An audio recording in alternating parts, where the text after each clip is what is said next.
Okay, look, we all want to live in beautifully styled Pinterest mansions where everything has a place and nothing is wrong, but in real life, we live in real homes with real budgets and there are real tiny little annoying things in our home decor that drive us crazy. And guess what? Today I'm going to teach you how to fix them. Welcome back to Laugh Cry DIY. I am Katie and I'm hot and I am tired and I'm looking around my house and it's driving me crazy. Why? Because there are a bunch of tiny little things that are all related to my home decor that are kind of off or messed up or just things that need to be fixed. And in the world of home decor, the devil is in the details. And I realize there are a lot of little things you can do in your home to make things more cohesive, to make things more functional, and to make things more pretty. So today I am sharing 10 of my favorite simple budget-friendly hacks to solve common decor problems you may not even realize you have. Ooh. And these are things you may or may not have been taught. They're little hacks, they're little tricks. They're all cheap, they're super thrifty, but they can do a lot to make your space feel a little bit better. So let's fix some things in my home right now. Starting with these beautiful candlesticks. Oh my gosh, a few episodes ago this year, I thrifted these beautiful taper candle holders. Tapers are really popular right now. My friend Emily kindly gifted me these lovely little swirly ones. They're like shiny like glass, so they're so cool. I knew they had to live in my thrifted candle holders. Only problem is every time I walk by them, they're crooked. They're dancing, they're leaning, they are drunk, and every single day I pass by them, I correct them and then they instantly fall back over. We gotta fix this now before I lose my mind. And there's actually a few ways that you can solve this problem. This is the first hack we're gonna try. It's very simple. I'm gonna use a different candle for it, but we're basically just gonna drip some wax in the base of this one. Let's get closer, huh? You can't even see. So you kind of have to fill it a little bit, but once we do that, we should be able to get her to pop in there. I can see this is good because some of the wax came up a little bit around the edge. So that means it like filled a little pull, you know? Now some other things you can do. You can wrap foil around the base to make it a little bit tighter. I have also been known to like fill a candle holder with sand to kind of like just have something for it to like grip into. Those are super easy hacks, but this one's definitely my favorite because it feels like candles want to be of the wax and in the wax. You know what I mean? Is this thrilling content? Is this the life-changing things? These are though. These are life-changing things you need to know because it's those little things every day. I'm telling you guys, I've done an episode before where I just went around my house and like fixed stuff. Spend a day doing that. God, it really makes your life that much better. Okay, did this work? Are we rocking and rolling anymore? Nope, we're looking solid. Problem solved. On to the next one. I am so lucky. I was recently gifted this gorgeous dried floral bouquet. Oh my gosh, do you see? I mean, she was basically born of the wallpaper. She's so beautiful. I love these dried florals. They're perfect for someone who doesn't want to spend money on bouquets, so I love them. Problem is, as you can see, they really like to shed a lot. It drives me crazy that dried florals shed, as do pampas grass, which is very popular as well. So how do we stop them from freaking shedding when they are dried? It's very simple. Get yourself some good old hairspray. You're gonna spray this bad boy down, just like your own hair. You're gonna cure her of her flyaways, and it's all gonna be good. You have also seen me do this trick in a previous room makeover when we had some pampas grass and some other dried florals. So I'm gonna let this bad boy dry, and I promise when she's dry, she'll be much less of a problem. Okay, let's go to another room. Oh look, it's the bathroom. Everyone's favorite, easiest place to film in. Cool. So here is what's driving me crazy. I live in a house at war, like many of us do. Many of us live in homes where everyone's fighting over, like, is it over? Is it under? Who knows? Either way, here's the problem. The toilet paper on my toilet roll is always like ratty and falling down. It's annoying. And if you're like me, and either you have guests coming over or you're just really bothered by this rat tail just like whipping its ponytail around your damn bathroom, there's a very easy, very simple hack. It's very hotel, it's very cruise ship. Run your sink, and then you're gonna press up into the faucet lip, and look, you're gonna get the cutest little seal, as though you're like a Victorian woman writing to her lover. And while we're in here with great overhead lighting, let's talk about another little small thing that can drive you really crazy. That is the size of art. Oftentimes a room has missized art, whether it's like too small, too big, like you want art to scale, right? But here's the thing. Sometimes you fall in love with a piece of art that is too small for the space, but you love it so much you wish you could like blow it up or have it in a bigger size, but you can't because that's how real life works. Here's the hack you can do that is what I did with this beautiful piece right here. Oh my gosh, if you'll notice, this is simply an 8.5 by 11 little picture of a cheetah. It is way too small for this massive frame and this massive space. So what did I do? I faked it by putting an additional trim of printed paper around it to like expand it as though it were part of the art piece. And then I faked a little matting around that with the white. So all in all, that's how I got this little 8.5, 11 piece of art to fit into, what is this, like a 24-inch something? I don't know. But if you have also struggled with art that's too small, just know that I see you and I hear you and I'm here for you. Moving on. Okay, next, let's talk about plants. I love plants. I love real plants. I love fake plants. I live in a low-light apartment. I'm lazy. I can't always sustain a real plant as needed, and so I actually intermix my real plants with my fake plants. But here's the thing about fake plants, and is why I understand that people are so against the fake plant community.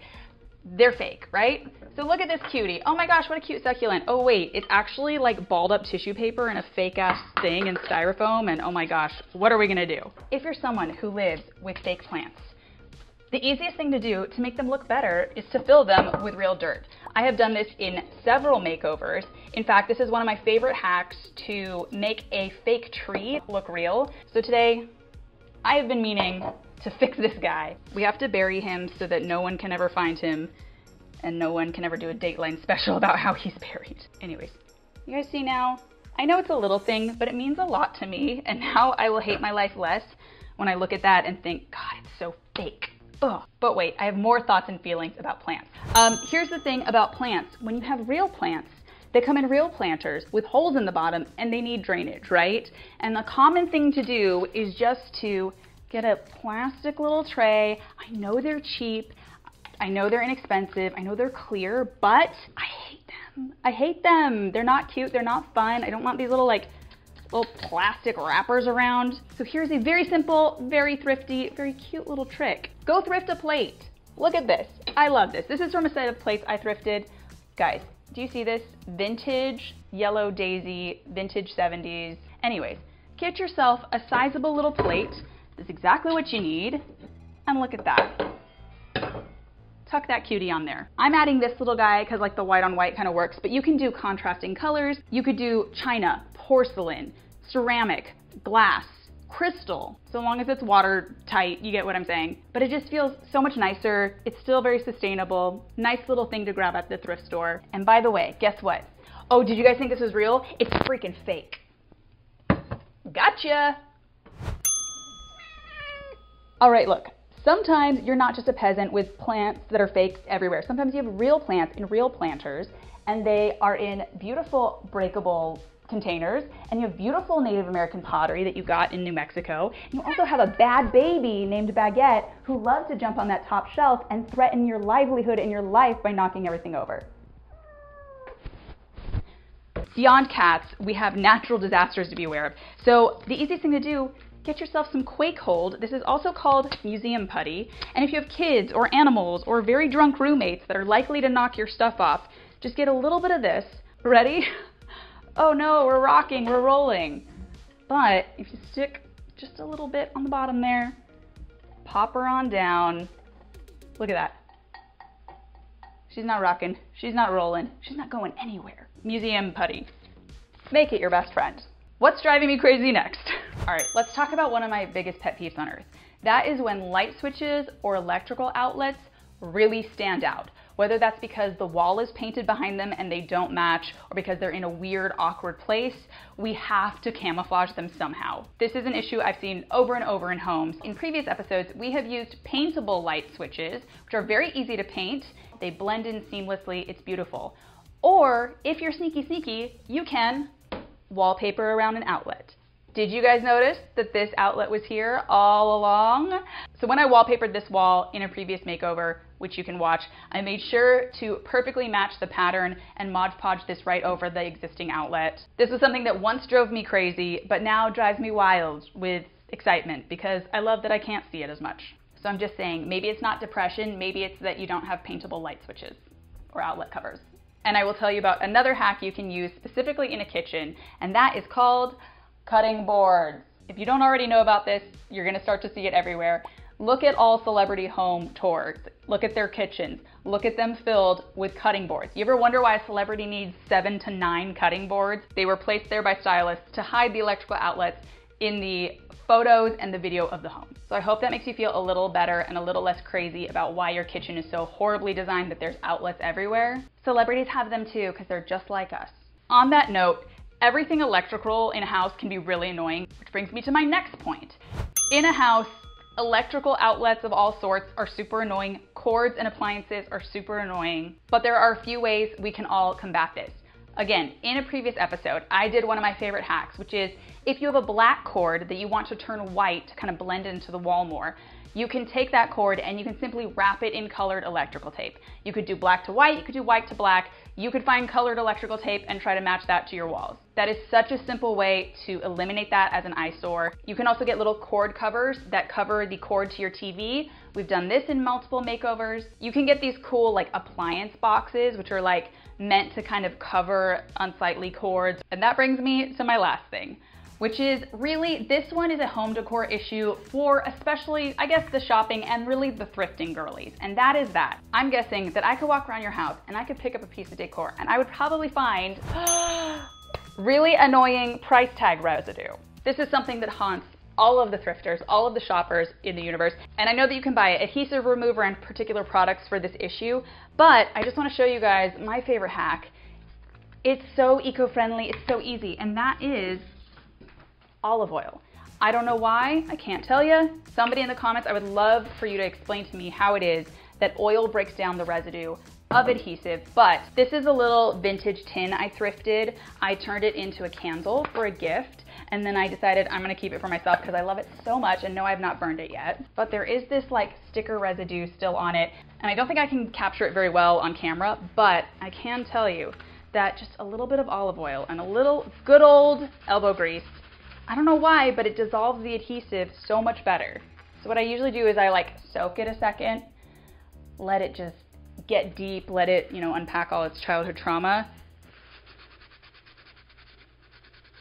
This works best, especially for like non-porous surfaces like glass or metal. You can see it coming off. I know it's blurry, but I'm telling you, it works. And then once you have it all off, just go back over with a little like soap and water just to like get the oil off, and it's gonna be good as new. You see? Still smudgy, I know, but it'll take it off.